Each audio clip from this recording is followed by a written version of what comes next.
오늘 주신 하나님의 말씀 사도행전 22장 12절에서 21절까지 말씀입니다. 사도행전 22장 12절에서 21절까지 말씀.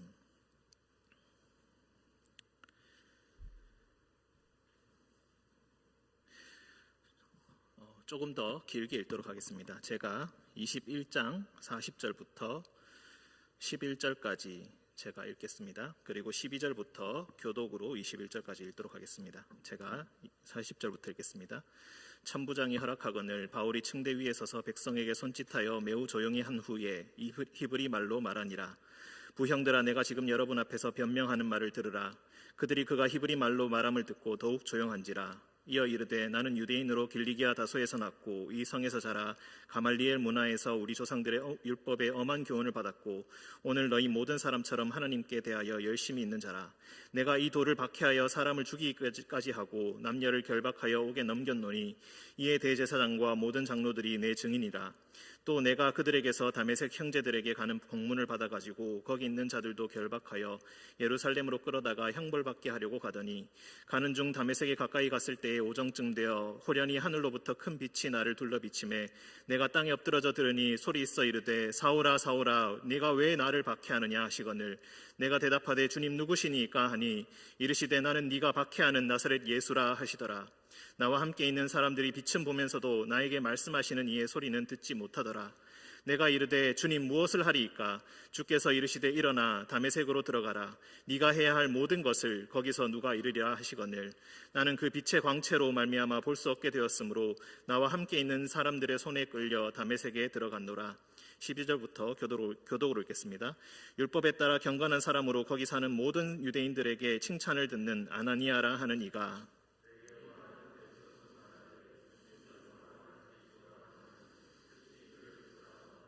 그가 또 이르되, 우리 조상들의 하나님이 너를 택하여 너로 하여금 자기 뜻을 알게 하시며 그 의인을 보게 하시고 그 입에서 나오는 음성을 듣게 하셨으니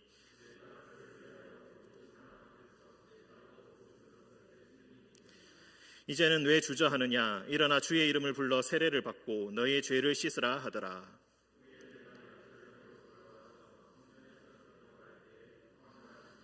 봄에 주께서 내게 말씀하시되, 속히 예루살렘에서 나가라. 그들은 네가 내게 대하여 증언하는 말을 듣지 아니하리라 하시거늘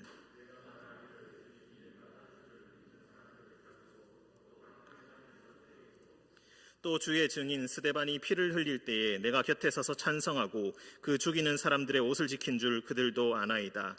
나더러 또 이르시되, 떠나가라. 내가 너를 멀리 이방인에게로 보내리라 하셨느니라. 아멘. 기도하겠습니다. 은총의 주님, 저녁을 허락하시니 감사합니다. 해지는 저녁 주님을 찬양합니다. 주님의 영광 아직도 놀랍도록 빛나고 있으니 날이 어두워진다 할지라도, 세상이 캄캄해진다 할지라도 주님께서 비추는 빛은 꺼지지 않는 줄 믿습니다. 말씀의 빛에 의지하여 또한 이 시간 주님 앞에 나아가고자 하니 주님, 우리를 용납하여 주시고 우리를 받아주시고 우리를 용서해 주시고 주의 말씀으로 우리를 감화시켜 주옵소서.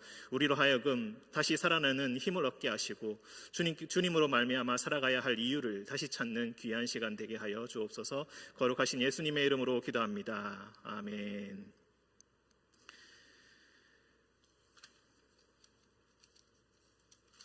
오늘 우리가 읽은 말씀은 사울, 즉 바울 사도가 부활하신 예수님을 만났을 때의 이야기, 그리고 그가 받은 사명에 관한 것입니다. 특히 이 예수님을 만났던 이야기는 사도행전에서 3번 기록됩니다. 9장과 22장과 26장입니다.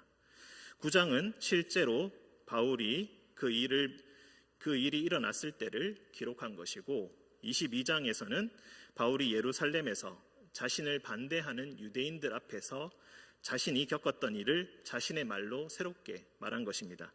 그리고 26장은 22장의 이 일로 말미암아 감옥에 갇혀 있다가 자신 또 아그리빠 왕이라는 로마의 고위직을 만날 기회가 생겨 그의 앞에서 다시 자신이 겪은 일을 또 말한 것입니다. 이 3가지 이야기는 똑같은 이야기지만 조금씩 다르게 반복되면서 그 이야기를 더욱더 풍성하게 해줍니다.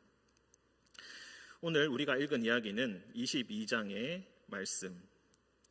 바울은 지금 어떤 상황에 있는가? 바울은 왜 이런 말을 지금 하고 있는가? 1절을 보시면은 22장 1절을 보시면은 부형들아 내가 지금 여러분 앞에서 변명하는 말을 들으라. 즉 지금 변명을 하고 있습니다. 변명이라는 말보다 변호라는 말이 더 어울릴 것입니다. 자신의 처지를 지금 변호하고 있습니다. 왜 지금 바울은 코너에 몰려서 자신의 처지를 변호하고 있는가? 바울은 세계를 돌면서 전도 여행을 다녔고 이방인들에게 복음을 전하였습니다. 이방인들에게 복음을 전하면서 그는 율법을 지킬 필요 없이 오직 예수 그리스도를 믿는 믿음으로 너희가 하나님의 자녀, 하나님의 백성이 될 수 있다고 가르쳤습니다. 이방인들은 당연히 감사해야 하며 그 복음을 듣고 감화되어 그리스도인이 되어서 주님 앞에 나왔습니다. 하지만 그 복음을 똑같이 듣고 있던 유대인들은 바울을 몹시 싫어했습니다. 우리 21장 27절을 보시면은 그 이래가 거의 참에 아시아로부터 온 유대인들이, 아시아라고 했습니다. 아시아는 바울이 전도하고 교회를 세우던 그 아시아를 의미합니다. 아시아로부터 온 유대인들이 성전에서 바울을 보았다. 예루살렘 성전에서 성전을 보고 저 사람이 왜 여기 있지? 하고 모든 무리를 충동하여서 그를 일단 붙들었다. 그리고 외치는 것이 이스라엘 사람들아 도우라. 이 사람은 각 처에서 우리 백성과 율법과 이곳은 성전을 의미합니다. 율법과 성전을 비방하도록 모든 사람들을 가르치는 자다.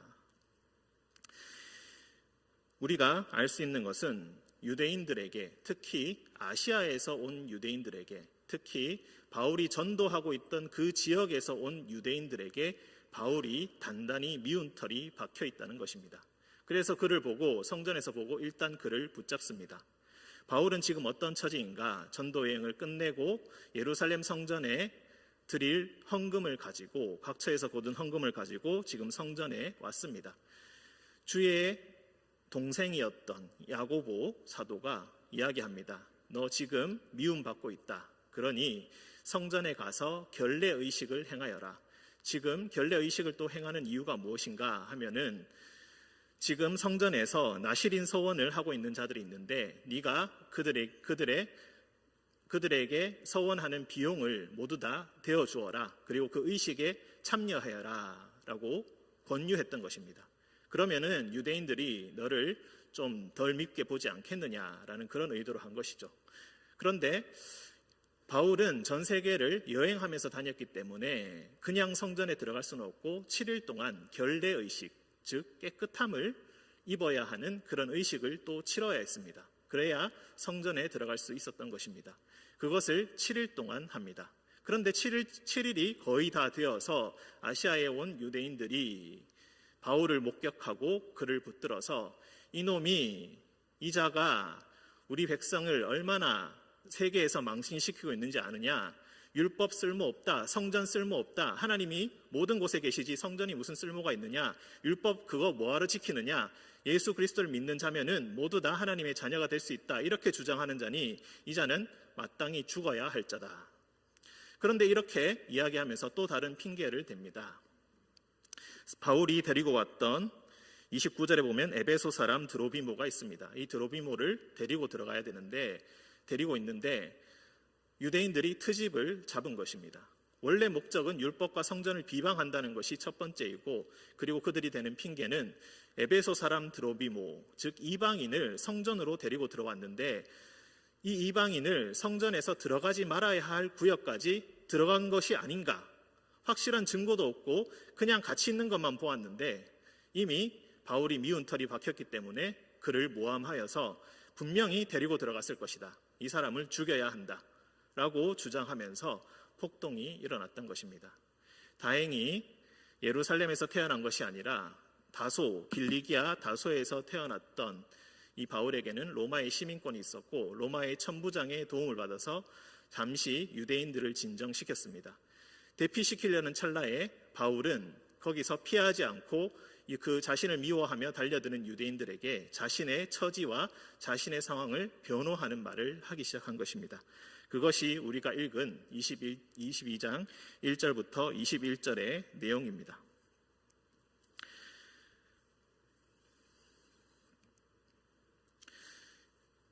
그래서 바울은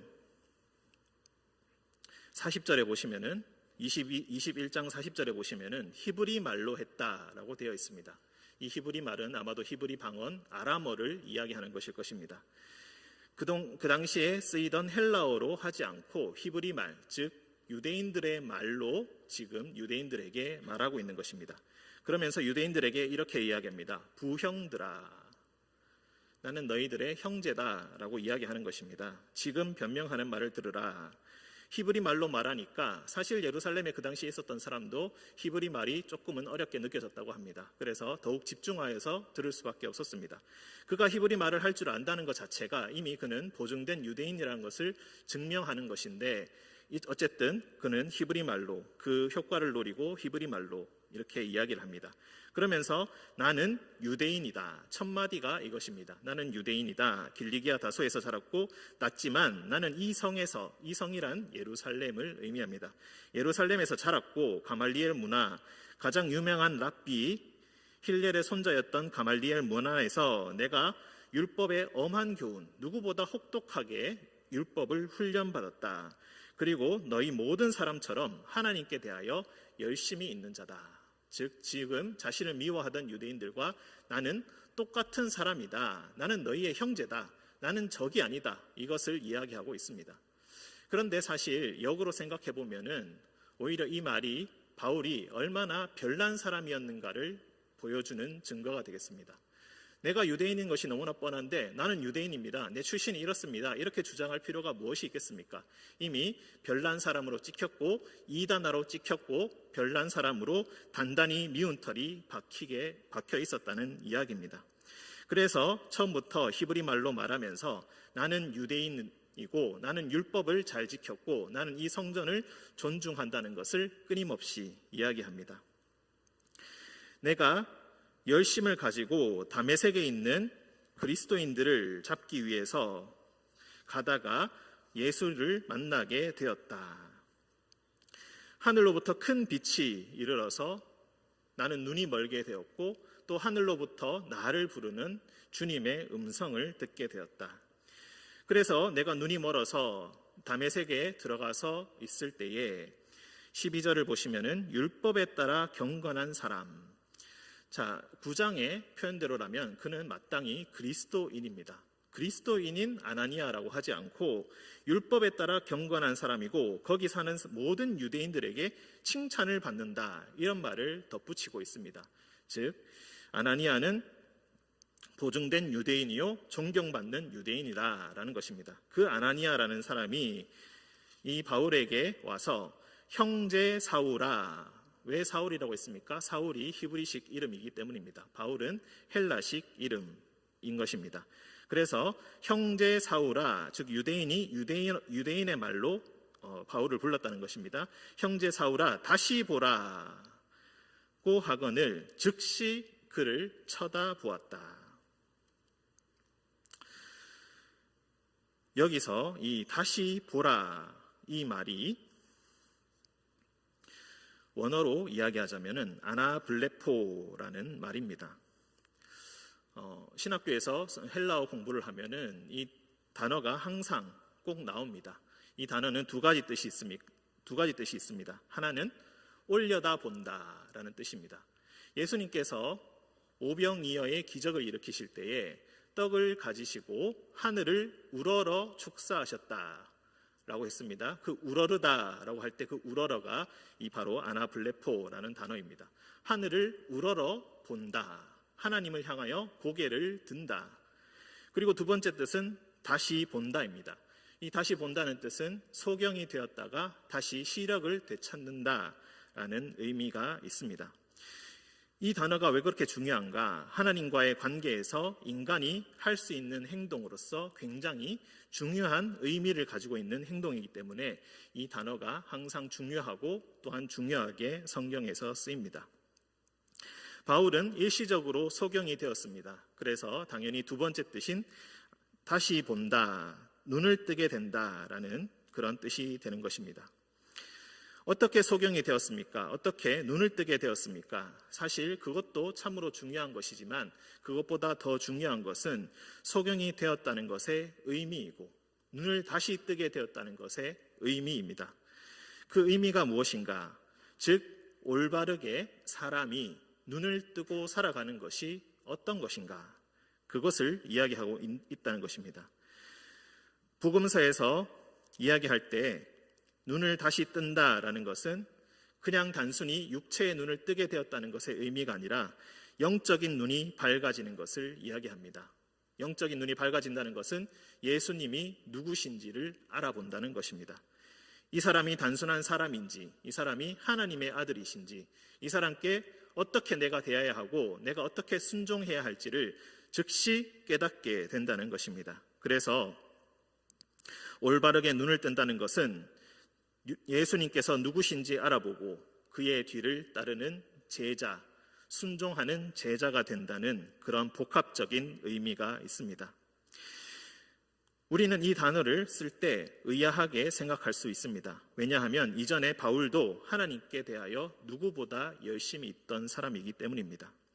스데반의 설교를 듣고 스데반은 죽어서 마땅한 놈이라고 생각했던 사람이었습니다. 왜 그랬습니까? 하나님께 대하여 열심히 있었기 때문입니다. 그래서 그가 돌에 맞아서 죽어나갔는데도 그는 가만히 있었고, 그리고 유대인들이 옷을 벗어 던지고 스데반에게 돌을 던질 때에 그들의 옷을 맡아 주었습니다. 자신은 직접 돌을 던지지 않았지만 자신도 그들을 찬성하고 자신도 간접적으로 참여하고 있음을 인정한다는 의미였습니다. 바울은 믿음으로 말미암아 증오로 가득 차 있었습니다. 예수 믿는 이단놈들 싹 잡아서 감옥에 넣고 고문해서 갱생시켜야 한다고 생각했던 사람입니다. 그래서 다메섹에도 그들을 잡으러 갔던 것입니다.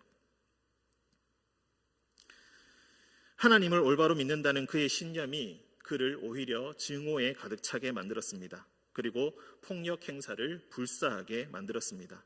증오와 폭력을 사용하는 것은 당연한 것이라고 생각했습니다. 하지만 예수님께서 그의 열심을 보고 그의 눈을 다시 감기셨습니다. 그리고 다시 눈을 뜨게 하셨습니다. 다시 보라, 넌 잘못 보고 있다. 다시 보라, 예수를 다시 보라. 예수는 이단의 우두머리가 아니라 하나님의 아들이다. 다시 보라, 예수는 하나님을 호도하고 율법을 모욕하는 자가 아니라 세상의 구주시다.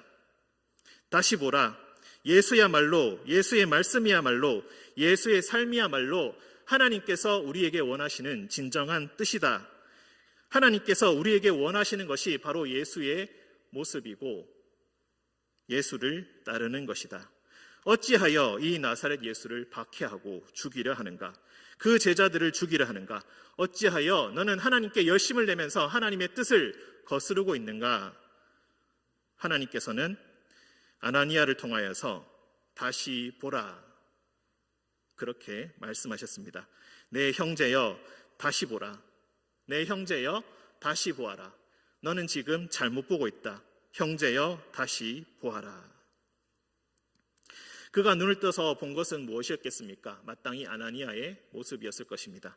하지만 아나니아는 14절에서 이렇게 이야기합니다. 그가 또 이르되 우리 조상들의 하나님이 너를 택하여 너로 하여금 자기 뜻을 알게 하신다. 그 의인을 보게 하신다. 그 의인은 누구입니까? 예수 그리스도입니다. 예수 그리스도를 내가 보게 하시고 그 입에서 나오는 음성을 듣게 하셨으니 이제 네가 진정으로 보고 들었으니 네가 보고 들은 것을 증언하기 위하여서 가라. 네가 드디어 참된 것을 보았다. 네가 진정 하나님의 올바른 뜻을 알게 되었다. 그러니 지금 네가 보고 들은 것, 다시 눈을 뜨고 보게 되었던 것, 깨닫게 되었던 것, 지금 증인이 되어서 전파하러 떠나라. 왜 주저하는가? 일어나 너의 진정한 주의 이름을 불러 세례를 받고 네가 그동안 지었던 모든 죄를 씻어라. 하나님께서는 너를 모두 아시고 너의 증오와 그 폭력도 감싸 안으시며 지금 너를 용서하신다. 그러니 용서함을 받고 지금 당장 증인이 되어서 이곳을 떠나 가라. 주님의 중대한 사명을 받았습니다. 그래서 바울은 늘 하던 대로 예루살렘 성전으로 들어갑니다. 17절 후에 내가 예루살렘으로 돌아와서 성전에서 기도합니다. 유대인입니다. 성전에서 기도하는 것이 습관입니다. 습성입니다. 다른 것은 생각해 본 적이 없습니다. 다른 형태는 상상해 본 적 없습니다. 하나님께서 반드시 이런 형식으로만 역사하신다고 믿어왔습니다. 그러니 하나님의 새로운 사명, 다시 봄을 얻었으면서도 그는 여전히 옛날의 습성을 따라 예루살렘 성전에 가서 하나님께 기도합니다. 황홀한 중에, 황홀하다라는 말은 비몽사몽간이라는 뜻이 있습니다. 즉 기도를 밤새도록 하다가 비몽사몽간에 보니까 주께서 내게 말씀하신다. 속히 예루살렘에서 나가라. 예루살렘에서 나가다니 이게 무슨 말입니까? 하나님께서 방금 나에게 예수 그리스도의 다시 보는 사명을 내게 주시지 않았습니까? 마땅히 예루살렘에서 전해야 할 것입니다. 마땅히 하나님의 뜻이 여기 있지 않겠습니까? 아직 의인을 보지 못하는 이 바보 같은 유대인들에게 예수 그리스도를 전해야 되지 않겠습니까? 이것이 마땅한 것입니다. 하나님, 여기서 내가 능력을 발휘하게 해주시고 내가 이곳에서 자라서 이곳에서 뭐 아는 사람들 많이 있으니까 내가 이곳에서 하나님의 복음을 전하겠습니다. 그렇게 그는 기도했지만 하나님께서는 속히 예루살렘에서 나가라 라고 말씀하십니다. 네가 내게 대하여 증언하는 말을 그들이 듣지 않을 것이다. 주님, 하지만 19절 20절 내가 옛날에 주를 믿는 사람들을 가두었던 것, 회당에서 때렸던 것, 그리고 스데반이 피를 흘릴 때에 내가 찬성했던 것, 죽이는 사람들의 옷을 지킨 것 다 알고 있지 않습니까? 나 유대인들 중에서도 유대인입니다.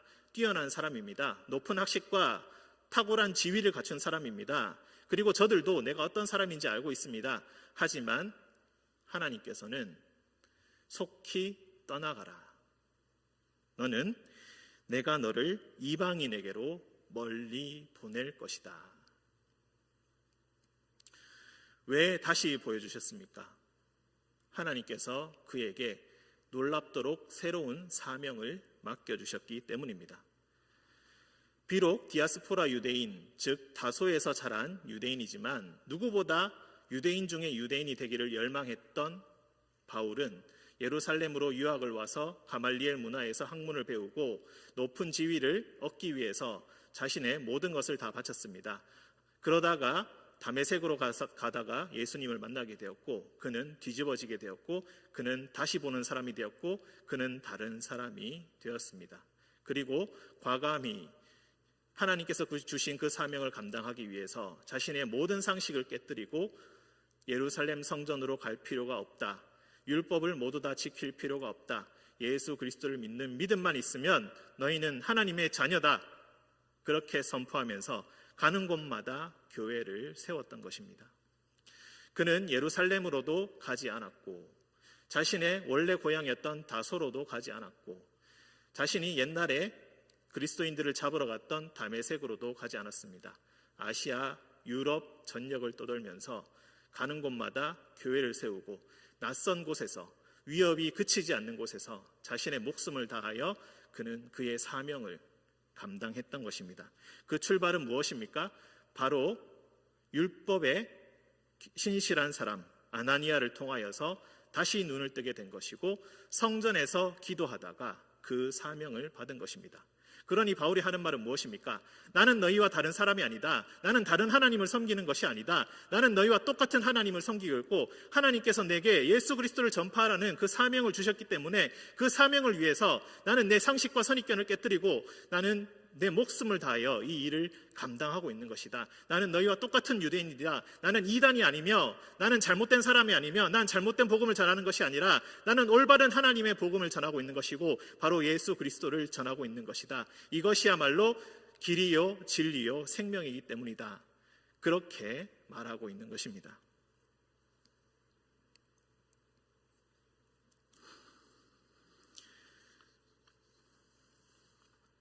그는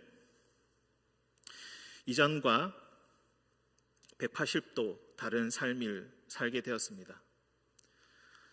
사람들과 180도 다른 믿음을 가진 것처럼 보였습니다. 하지만 그가 순명할 수 있었던 것은 상상하지 못한 방법으로 이끄시는 하나님의 인도하심을 끝없이 신뢰하였기 때문입니다. 하나님께서 다시 보여주셨던, 다시 듣게 하셨던 그 하나님의 눈부신 광채와 영광의 그 말씀, 그 소리가 있었기에 그는 하나님의 인도하심을 따라갔던 것이지 다른 새로운 도에 심취한 것도 아니며 다른 하나님을 섬긴 것도 아니며 다른 하나님을 버린 것도 아니었습니다.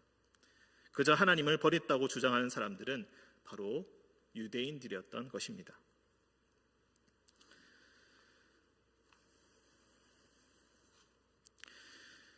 저는 이제 다음 주 12월 26일 마지막 주일까지 사역을 하고 이제 사임을 하게 되었습니다.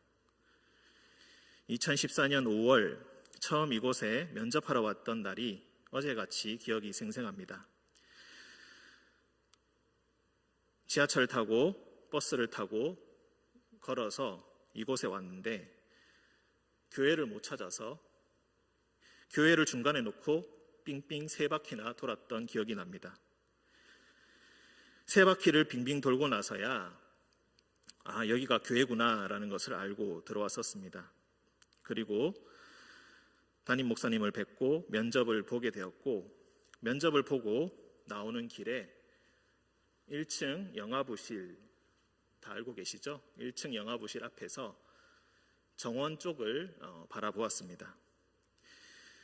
2014년 5월은 정말로 아름다운 봄이었습니다.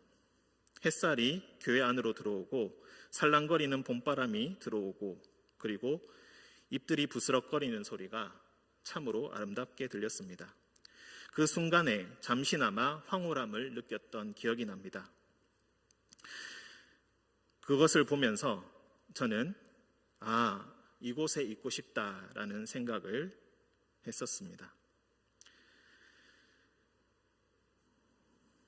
그리고 그때 그 전에 들어올 때 제가 아직도 기억나는 것은 그때 실장님과 그리고 박명숙 권사님이 같이 청소를 하고 계셨는데 그 모습이 너무 아름다워 보여서 속으로 좀 놀랐습니다.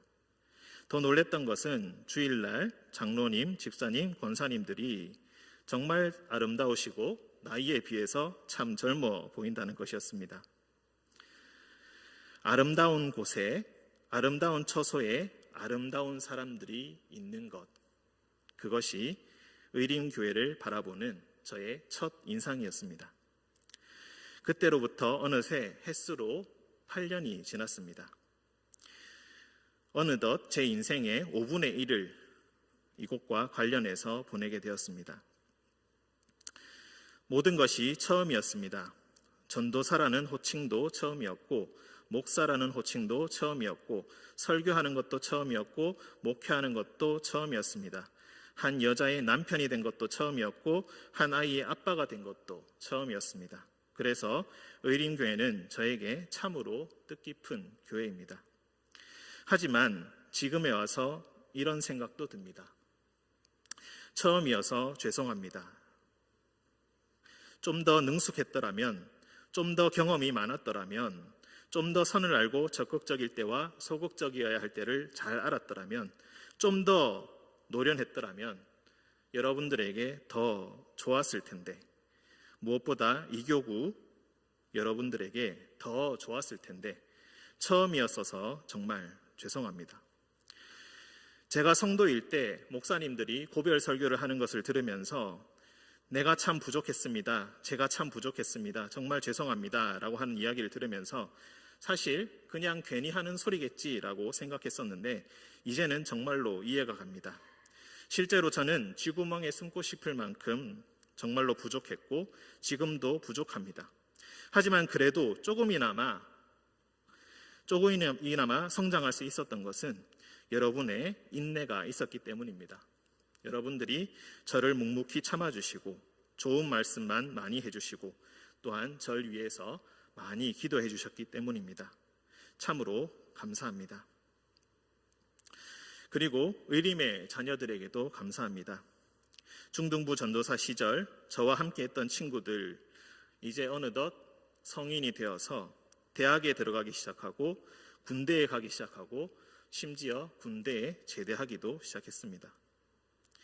제가 중등부를 그만둘 때 그 친구들이 해주었던 서프라이즈 성별회는 아직도 제 심장 깊이 남아 있습니다. 그 친구들이 모두 다 잘 되길 바랍니다.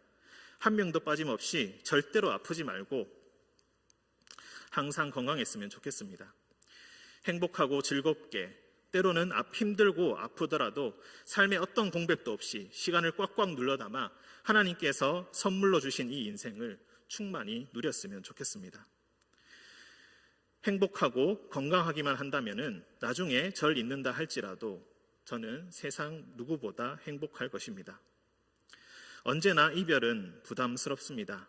그래서 항상 저는 이별이 다가올 때 내일 또 만날 것처럼 평소와 같이 인사를 하고 아무도 모르게 떠나곤 했었습니다.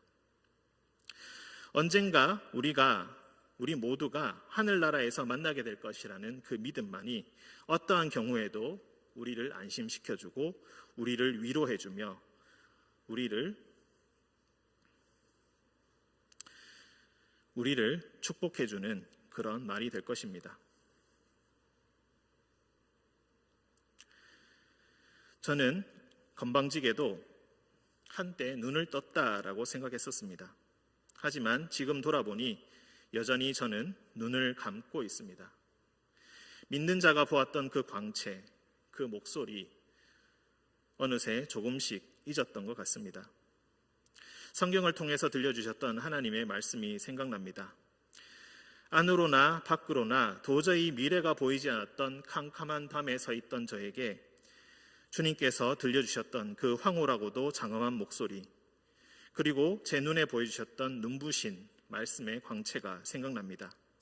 더 이상 내게 빛이 없을 거다라고 여겼던 그 암울한 시간에 주님께서는 인생에서 가장 잊을 수 없는 그 캄캄한 밤을 가장 거룩한 밤으로 만들어 주셨습니다.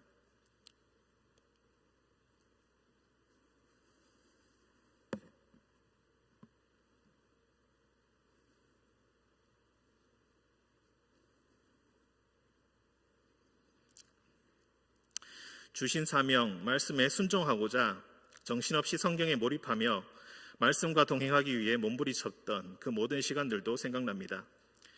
그 시간은 지금까지도 계속되고 있으며 때로는 실망하게 하고 때로는 그 실망을 덮을 만큼 놀라움을 주기도 하며 때로는 말씀에 저항하게 하며 때로는 그 저항을 무색해 하는 순종을 이루게 하시기도 하고 놀랍도록 저를 분노하게도 했지만 결국에는 주의 말씀으로 저를 평강의 시간으로 이끌어 주셨습니다.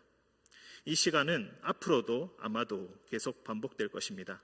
하지만 그 긴 인내의 시간 끝에 우리 주님께서 팔 벌려 저를 기다리고 계신다는 확실한 소망이 있기에 저는 이 길고도 어려운 시간, 그 인내의 시간을 계속하여서 살아갈 것입니다. 다음 사역지는 정해지지 않았습니다. 하지만 하나님의 이끄심에는 결코 형식의 제한이 없음을, 아니 오히려 우리 자신이 그 가능성을 제한하고 있음을 새삼 깨달았습니다. 어디서 무엇을 하든지 저는 아마 성경과 말씀에 관련된 일을 할 것이며 아마도 제가 다른 일을 하게 된다면 그것을 하기 위한 다른 일을 하고 있을 것입니다. 그리고 그 모든 과정을 통하여서, 그 모든 여정을 통하여서 단 한 명만이라도 제게 주어진 지식과 믿음 그리고 삶을 통하여서 하나님을 느끼고 하나님의 위로를 얻고 살아갈 힘과 이유를 얻는다면 저는 그것으로 만족할 것입니다. 눈을 감고 있는 바울에게 아나니아가 찾아와 다시 보라 라고 했던 것처럼 저 역시 누군가의 아나니아가 되기를 바랄 뿐입니다. 늘 이단아 취급받았던 바울이 수많은 오해와 박해를 받았지만 그의 사역의 기초는, 그의 믿음의 기초는 예루살렘 성전에서의 기도였고 기도 가운데 받았던 사명에서 시작되었기에 그는 끝내 믿음의 승리를 쟁취할 수 있었습니다. 이 믿음의 승리는 이미 성경에서 줄기차게 증언하고 있습니다. 아브라함이 하나님의 약속을 믿고 고향을 등지고 하나님이 지시하신 그 땅으로 갔던 그 믿음, 그리고 무모하게도 하나님의 말씀을 따라 하나님의 말씀을 선포했던 믿음의 조상들, 예언자들, 그리고 누구보다 세상의 구주요 하나님의 사랑을 전파하신 우리 주 예수 그리스도, 그리고 그의 문제하였지만 그의 가장 으뜸된 사도가 되었던 바울, 이 믿음의 승리가 이어온 것처럼 저와 여러분에게도 어느 곳에 있든지 함께 하시기를 간절히 원합니다. 그리하여서 하나님께서 주시는 최후의 승리, 이 믿음의 승리가 저와 여러분에게 항상 함께 하시기를 간절히 소원합니다. 함께 기도하겠습니다. 사랑의 주님, 지나고 보니 일부가 아닌 모든 것이 하나님의 은혜입니다. 아름다운 의림교회에 부족한 자를 보내시고 이곳에서 좋은 시간을 함께 보내게 하시니 감사합니다. 많은 어려움이 있었습니다. 어떤 어려움은 여전히 진행 중입니다. 하지만 주님께서 의림교회를 세우시고 이 교회를 통하여서 주님의 역사를 이루시고 보여주셨던 것처럼 앞으로도 이곳을 주님의 굳건한 터로 세워 주옵소서. 서로를 신뢰하고 믿는 가운데 원활하고 아름다운 소통이 있게 하시고 개인의 능력이 빛을 발하는 것도 좋지만 무엇보다 합력하여 선을 이루는 기쁨과 놀라움이 충만한 교회가 되게 하여 주옵소서. 있는 자 겸손하며 없는 자 당당하며 오해는 모양이라도 싫어하며 항상 기도로 연합하며 내 상처보다 남 상처가 안타까워 눈물로 기도하는 교회 되게 하여 주옵소서. 말씀을 듣기에 힘쓰는 교회가 되게 하셔서 예배마다 눈을 뜨는 자, 하늘을 우러러보는 자가 끊임없이 나타나게 하시고 비몽사몽간에 기도하기 힘쓸 때에 주의 음성을 듣고 그 마음의 염려와 근심, 고민과 망설임을 모두 다 던져버리고 오직 마음에 난 시온의 대로를 따라 치유의 역사, 회복의 역사, 능력의 역사, 하나님의 역사를 경험하는 교회 되게 하여 주옵소서. 주님께서 늘 우리와 동행하심을 믿으며 거룩하신 예수님의 이름으로 기도합니다. 아멘. 여호와는 여러분에게 복을 주시고 여러분을 지키시기를 원하며 여호와는 그의 얼굴을 여러분에게 비추사 은혜 베푸시기를 원하며 여호와는 그 얼굴을 여러분에게로 향하여 드사 평강 주시기를 원합니다. 아멘.